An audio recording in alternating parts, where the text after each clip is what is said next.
Journalist and author Thomas Friedman, we would like to welcome you to this exclusive interview for Sultanate of Oman Television. Great to be here. Those who are interested in your intellectual productions are always waiting for you to bring them something new. In your new book, Thank You for Being Late, you brought them accelerations. What is the idea that you want to convey exactly? Well, the main reason I wrote this book is to actually share with people how I look at the world. And one of my teachers likes to say, never think in the box, never think out of the box. Today you must think without a box. And my book is really about how I, as a journalist, make sense of the world. And by thinking without a box, what I really mean is that if you want to understand what are the big forces shaping the world today, I would argue it's three. One is the acceleration in technology, based on the speed and power of microchips doubling every 2 years. You know, when you keep doubling and doubling and doubling something, you eventually get to some very powerful computers that now can drive cars by themselves. They can defeat any human being in chess or Go, these very complex games. So that's one big trend. Second big trend is globalization. So globalization is bringing the world from interconnected to interdependent. That's a huge change now. And lastly is what I call Mother Nature, change in climate, biodiversity loss, and population growth. If you put that on a graph, it looks like a big hockey stick. So we're in the middle of three giant accelerations all at the same time with the three largest forces in the world. And it's not just changing your world, it's reshaping your world. And in particular, it's reshaping politics, geopolitics, the workplace, ethics, and community. So the first half of the book is about these accelerations, and the second half is about how they're reshaping your world. We turned from being a connected world to an overly connected world. Don't you see that this has consequences that we should be careful about? Absolutely. All of these accelerations need to be managed. And if you want to understand what's going on in the world today, one way to think about it is that these accelerations have come too quickly. Too many changes in people's lives too fast. Too many new cultures coming into my world. Too many new different social norms coming into my world. And my job, suddenly there's a robot studying my job. You know, so all of this happened really quickly. And that's why we have leaders around the world, including the President of the United States, who want to build a wall. It's not just a wall in America to Mexico and to immigration. It's actually a metaphor for slowing down the pace of change.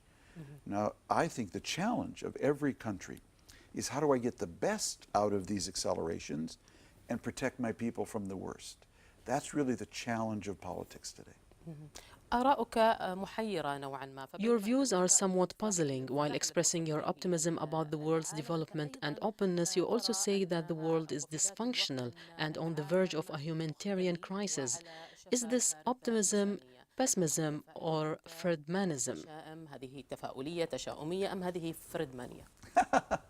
A very good question. So I'm by nature an optimist. I believe if you look at history, pessimists are usually right. Optimists are usually wrong. But all the great change in history has been done by optimists. So I lean that way by nature. I do believe we can get the most out of these forces and cushion the worst, but you have to be very intentional. You have to know, you have to wake up every morning and have a leader and a parent or a boss who's always asking, what world am I living in? What are the big changes in this world? How can I take advantage of them? And how can I protect myself from their downside?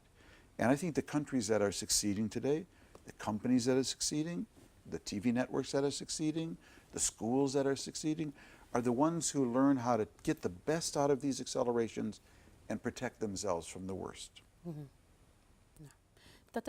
In your thesis, you embrace globalization as a way to promote peace, while in reality, we see the globalization on one hand and the narrowed identities on the other hand are all rising in parallel.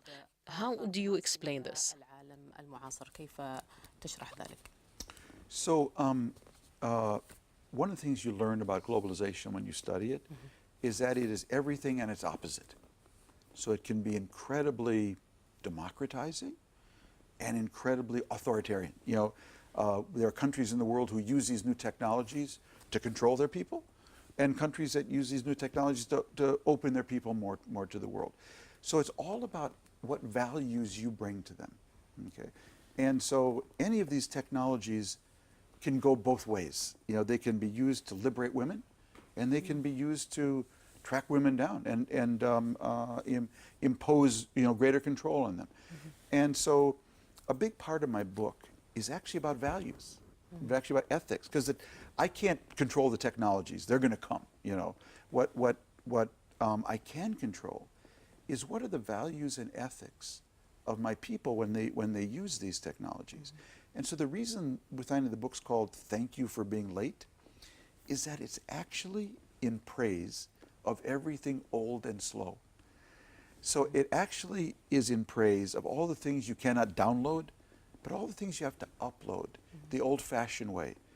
Good parenting to good child, good teacher to good student, good governor, good leader to good citizen, good religious leader to good congregation. Those old things that you have to do face to face, they really matter more than ever. Because do you have children? Yes. Yeah, so I have children. And the world we're going into now, you can't be there when your son or daughter is on the internet, engaging with this rapidly changing world. But what you can control is, have you built the internal filters into them, the values, so when they interact with that incredible flow of information, they'll bring the right values. That matters more than ever. What do we lack to apply that, to instill these values, and to have a healthy globalization that the world can deal with? Very good question. It depends, each culture to the other. But I think the most important thing is actually to pause, slow down. So I have a quote in the book by one of my teachers, Thomas Friedman, who says, when you press the pause button on a computer, it stops. But when you press the pause button on a human being, it starts. That's when it starts to reflect, rethink, reimagine. And again, that's why I'm thanking people for being late, for being slow, for stopping to reflect. We live in a world today, where with the internet everywhere, in America I see this every day, we go from outrage, I see something, I'm outraged, to chop his head off, fire him, throw him out of the job. We go from outrage to action with no pause for reflection. Wait a minute, what did this person do? How should we think about this? Is this bad thing they did, is that tell you their whole life? Or is it one mistake they made? What's kind of scary about this fast world, we now can go from outrage to action without ever stopping for reflection. And part of what I'm trying to do in the book is, A, show you what are the technological forces that create that kind of world, but also by urging people to slow down, to pause, to understand that the best way to manage it is you can be outraged, but then pause, ask a question.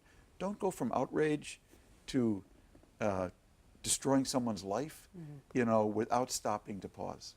You always talk about an ideal and responsible globalization. However, globalization hasn't done justice to a lot of people in different countries of the world, but rather left them behind.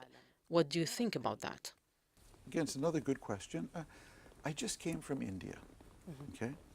I actually went back to Bangalore, where I wrote a book 15 years ago, The World is Flat, about globalization, And I wanted to see what was new. And so I found two things that are new. One, the old big call center operations in Bangalore, where you had a lot of high school graduates basically answering the phone for American companies, they're gone now. And they're replaced by AI, by artificial intelligent virtual agents, you know, computer bots. And all the people who work there have college degrees now. So I looked at that and I thought, wow, that's in a country with so much manual labor, so many poor people. What will that mean for truck drivers, for manual laborers who would be replaced by robots? Could be a disaster for India, you know. And then the next 2 days later, I went to Mumbai, and I met with some young Indian startups. One guy's got a startup where he's got a where's my phone? He's got a phone app for small farmers that if you just have 1 dunam of land, this app will tell you every single day what to plant, how much water, when to harvest, when to fertilize, for you, for your specific dunam of land in Maharashtra. And with that app, those farmers now, some of them are increasing their yield by 10 times. Another technologist I met has developed a small boat that you can control with a cell phone, that rag pickers in India, the absolute poorest of the poor, people who make their living picking rags, can now operate on Indian rivers because they have a lot of ceremonies. They throw coconuts into the river, into lakes, and they can use this boat to clean up, and they get paid by the ton of garbage they pick up from these rivers. So on the one hand, globalization, technology has made the future farther away for some of these people. And on the other hand, it's brought the future right to them with just a cheap cell phone. So that's why it's always doing both. We concentrate on how it's lifting the top. Jeff Bezos, the man who invented Amazon.com, is worth $143 billion. There aren't countries in the world that have $143 billion. So the top is going up. But sometimes we miss how the floor is going up too, if you do things right. And that's what I mean. Both can happen at the same time. You saw the other side of war from up close when you worked as a reporter for the New York Times in the Middle East during the Israeli invasion of Lebanon and the first Intifada in Palestine. Did your presence in the field change your intellectual perception? It's a good question, because I covered it from the Arab side first, from Beirut and then from Jerusalem. And obviously that experience, seeing from both sides, very much informs my views, and they haven't changed ever. If you are a friend of a two-state solution, a Palestinian state next to a Jewish state, you're my friend. If you're not a friend of a two-state solution, that the Palestinians should have their own state, with part of Jerusalem as their capital, next to a Jewish state, you're not my friend. So my views have always been the same, that the only solution is that these two people are able to share the land with each having their own independent state. And that's what I've supported. I helped produce the Arab Peace Initiative. It's always been my view. Can we say that your current focus on writing about technology and the dimensions of globalization means that you are no longer convinced of the current political trends? Interesting question. What it means is that politics right now in America is so broken that I can't figure out how to navigate it. I can't see any way that our two big parties, you know, Democrats and Republicans, are at the national level ever going to compromise. And so what happened was I really looked to put my energy in where actually dynamic politics is happening in America today. And it's actually happening at the local level, where communities, leveraging now globalization, technology, but communities where you have much higher trust, okay, than you have at the national level. You know, one of my teachers, again in the book, Mr. Friedman, says trust is the only legal performance-enhancing drug. Trust is the only legal performance-enhancing drug. Where there's trust in the room, you can go so fast. And when there's no trust in the room, you move a millimeter, in an hour. So at our national level now, no trust. At the local level, still a lot of trust. So part of this book is me going back to my local, Minnesota, the town I grew up in, and trying to look at how they're leveraging these accelerations in technology and globalization to drive their community forward. Frankly, I see a lot of that here in Oman. Oman reminds me a lot of my state of Minnesota. Focused on itself, not looking to get in anybody else's business, you know, but trying to take advantage of these forces to drive its development forward. You visited Oman 40 years ago. As you know, Oman has its own view in building human being to peace, culture, and developing international and regional cooperation. How do you see the Omani model? I'm so impressed at the development model here. First of all, the embrace of pluralism. Pluralism of ideas, of people. You know, in the natural world, the most diverse ecosystems are also the healthiest and most high growth ecosystems. It's actually true in the real world as well. You can't drive around Muscat. A city I visited 40 years ago. It was just a tiny town of a bunch of white buildings and the Intercontinental Hotel where I stayed. That's about all I remember. But this is such a beautiful city. It's planned, it's orderly, it's clean.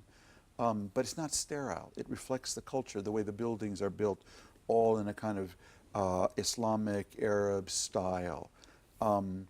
You've taken care of your environment. You've taken care of your wilderness, of the ocean and whatnot. I think that you have your own problems, your own issues, unemployment, I'm sure, all of these things. But more good decisions have been made here over time than bad decisions, a lot more. And it shows. I visited your opera house next to a beautiful mosque, opera house and a mosque, and a cultural center. Very interesting to me. This is a world class. I go to a lot of book festivals. I get invited to book festivals all over the world. If there's a better one than yours, I have in terms of attracting people, publishers. There are 4 million people in this country, and like 1 out of 3 go to the book festival. It's unbelievable, you know. I mean, that doesn't happen anywhere. So I know you've got your problems, your challenges. You live in a very tough neighborhood. But what I'm impressed is that you're focused on building your people, strengthening your culture, and not pursuing adventures, you know, in Libya or Syria or Iran or anywhere else, you know. And I think in the long term, that will serve you well, you know. I think there is an Omani model. It's unique to your experience, your geography, your history. But the Middle East would be better off if that model were embraced by other people. I have no problem saying that. Mr. Thomas Friedman, thank you. Thank you very much. Thanks so Thank much. you. Really Thank you. appreciate it. Thank you. I appreciate it. Very good question.